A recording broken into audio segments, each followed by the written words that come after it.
tener unas condiciones climáticas bastante fuertes lo que queda del mes de agosto y iniciando el mes de septiembre, que es donde ya se inicia la segunda temporada de lluvias. Se está solicitando también a las personas que hacen parte de los organismos de atención y prevención de desastres estar en máxima alerta, teniendo en cuenta que por el área metropolitana de Bucaramanga circulan varios ríos que en el pasado han ocasionado problemas de inundación. Si por clima entendemos el conjunto de las condiciones atmosféricas que afectan los órganos de los seres organizados, evidente será que depende de múltiples causas que pueden reducirse a tres: temperatura, vientos y humedad. Desde este punto de vista, es claro que el clima de Colombia, abarcando el país en su conjunto, es esencialmente tropical, es decir, cálido, húmedo y abatido por los vientos alisios.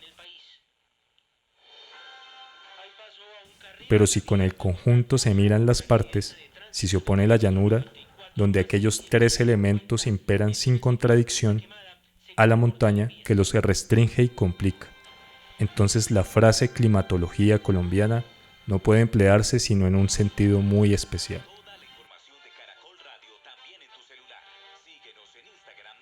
En efecto, el occidente colombiano, por su variado relieve, por sus cadenas y macizos, por sus terrazas y sus mesas, ofrece tan grandes contrastes que posee toda la serie de los climas, los cuales entrecruzan diversamente sus curvas del día a la noche y de una estación a otra.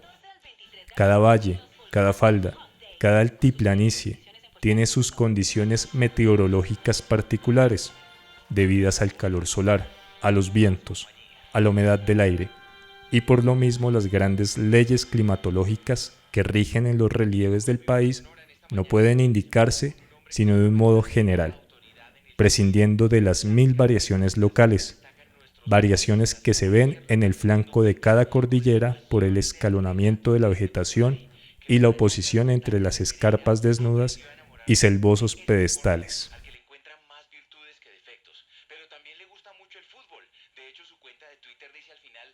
Estos climas ejercen considerable acción sobre el hombre, en tanto que el habitante de suelo cálido casi puede prescindir del vestido y no necesita sino frugal alimentación que adquiere sin mayor esfuerzo. El de los climas fríos se halla sujeto a mayor fatiga para procurarse vestido, abrigo y alimentos.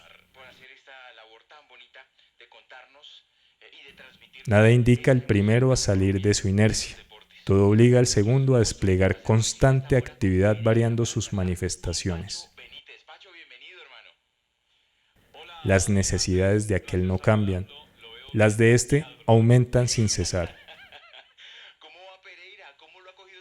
El uno es imprevisor, se deja arrastrar por las pasiones del momento. El otro aprende pronto a dominarse, busca solaces más levantados, se hace prudente y calculador.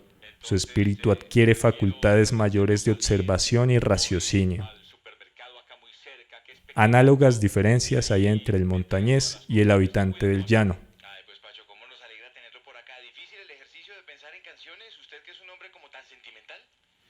En efecto, próximas están las tierras frías y calientes, y en ellas diferentes usos, traje, acento, costumbres y tipos.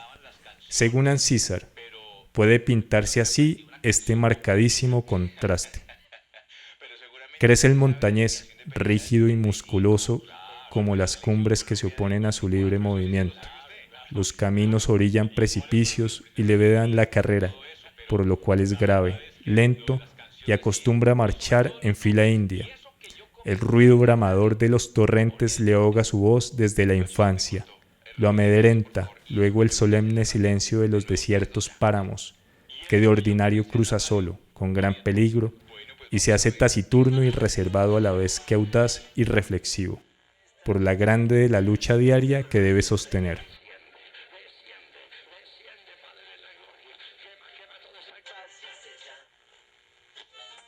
El calentano, sobre todo el de las regiones llanas, no se afana ni medita en la mañana. Los árboles le ofrecen de sobra y espontáneamente ricos frutos. los ríos fácil y variada pesca, a la par que la caliente tierra le abruma con sus cosechas y le agobia con su calor, que no le obliga a mayores gastos en su traje y le incita a la vida muelle, perezosa, y por tanto a la sociabilidad y a mayor libertad en las costumbres, puesto que la noche, lejos de retraerle con el frío dentro del hogar, le llama al aire libre a buscar la suave, callada y refrescante brisa, y la espléndida iluminación del cielo. Canta y se hace locuaz para formar ruido donde todo es silencio, y hasta las aguas murmuran apenas. Se mueve con facilidad de una parte a otra, pero se hace inconstante, confiado e imprevisor. En él lo ideal domina sobre lo real, solo que ese idealismo con frecuencia es más que prosaico. Quizás sobre nada obran tanto los dos climas como sobre el acento, el aseo y el amor. En tierra fría esta pasión de ordinario no echa hondas raíces y es más costumbre que otra cosa. El aseo, por desgracia, es poco o ninguno, y la pronunciación apretada con cierto ritmo de agua que borbotea. Mientras el calentano, más ardiente y muy aseado, habla con más lentitud y con cierto ritornelo agraciadísimo en labios femeniles. La temperatura del cuerpo humano es poco más o menos la misma en todos los climas. En los fríos gasta enormes cantidades de calor y, para reponerlas, busca alimentos grasos, bebidas alcohólicas y la respiración es más activa. Por lo cual el calentano enferma del pecho al cambiar de medio. Sucede la inversa al paramuno cuyo hígado trabaja para separar el carbón incompletamente quemado por el pulmón. Verdad que en la montaña el hígado sufre por otras causas, y por esto es la víscera más enfermiza en los climas tropicales, en donde la anemia es endémica arriba por falta de aire y abajo por exceso de miasmas.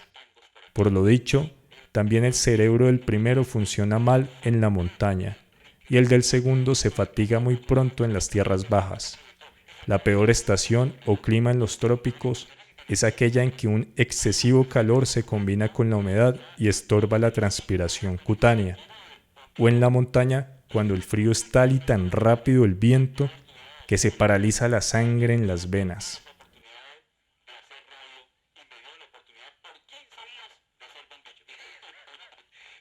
Por esto el hombre normal es el de los climas templados, no sujetos a influencias extremas y que a la vez puede plegarse a los dos. Suya es, por esto, la tierra entera.